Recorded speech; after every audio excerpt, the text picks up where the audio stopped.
Hey guys, what is up? Bringing you another video, a bit of a kind of vlogish type of video without any hypes and fires and shouting and all.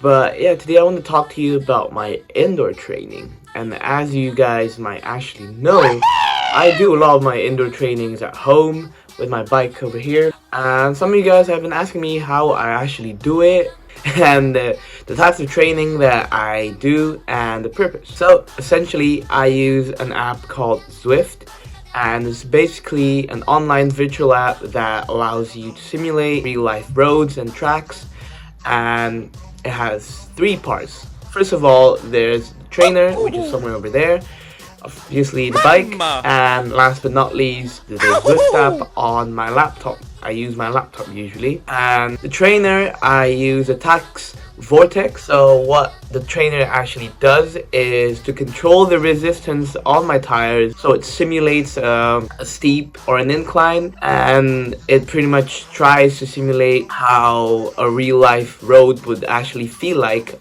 when I'm actually stationary. What the trainer also does is that it calculates the amount of power that I put into the bike, and also the RPM, how much pedaling I actually do, and also it calculates the speed of the tires. How it's controlled and how it actually works being controlled by Zwift. Zwift has online maps, and from that app it controls how much resistance and how much power I actually have to put into the bike, so it would simulate a real life situation.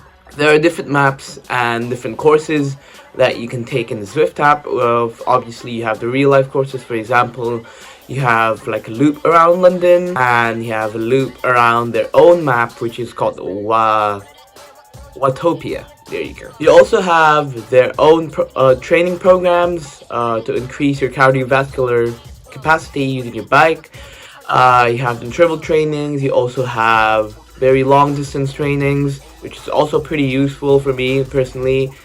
And I like to do both the courses and also their own training work programs every now and then, because it's good to switch around and makes me not really bored with just the courses or just the training workouts. So essentially my bike is connected to my trainer physically using the rear tire of the bike, and obviously there are other trainers as well who connects the chain of the bike to the trainer, which is a bit more accurate, but this one has about 5% accuracy, and that's still pretty good, and I can still live up with that. After you've connected all this stuff, all you have to do is just open Zwift and connect the trainer automatically, which is pretty handy, and that's it. Just go. So with the workouts I actually do in Zwift, for the road courses, I have two different options.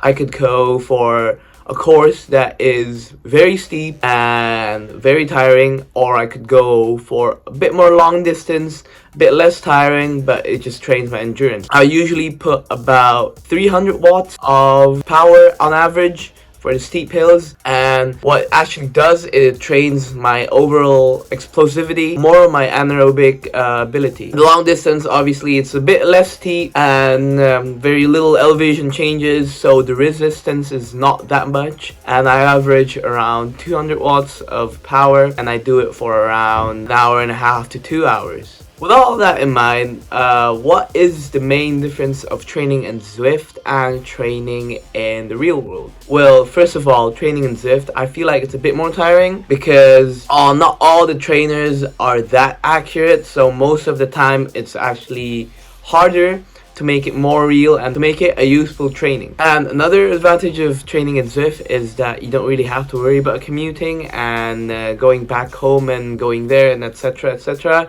As you can see from my last video, that I had a problem with my bike and I was in the middle of nowhere, and I pretty much have told you guys on Instagram as well that I lost my navigation once and had to cycle back home. But you don't have to worry about that. You just have to go home, train for an hour or two, and you pretty much get the same effect as training outside. Other than that is that you get to escape the weather, especially when I live in the Netherlands. It's currently 3 degrees and it's raining right now, and it's pretty much most horrific weather that you can imagine So with Zwift, you can still train with your bike even though it's raining and it's really grim outside. And last but not least, I feel like training in Zwift really trains your anaerobic capacity, and because of the steep hills and also the training workout that they have, I feel like it really helps you. Like for me, how I train is that I train mainly in Zwift, and then I also train on the road, and I can see the effect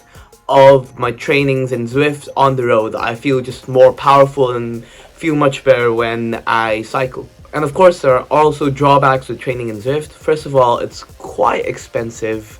Trainers are really expensive, for me anyhow. And I feel like not a lot of people can actually afford it. It's still quite expensive. Also, Zwift's subscription is also quite expensive. It's about 15 euros a month. And of course, you need the extras to be able to get the real Zwift experience. For example, you need like a training mat, because the trainers are sometimes really loud, and also they give a lot of vibrations. And especially me living in an apartment, I don't want to really disturb my neighbors, and that's one thing I needed, obviously. But other than that, I just wanted to give you a quick brief about what I do when I train indoors with Zwift. I'll probably do challenges with Adrian regarding the Zwift, which I already thought about it and we talked about it. So that'll be coming pretty soon. And other than that, I hope you guys have a nice day and see you guys next time. Adios.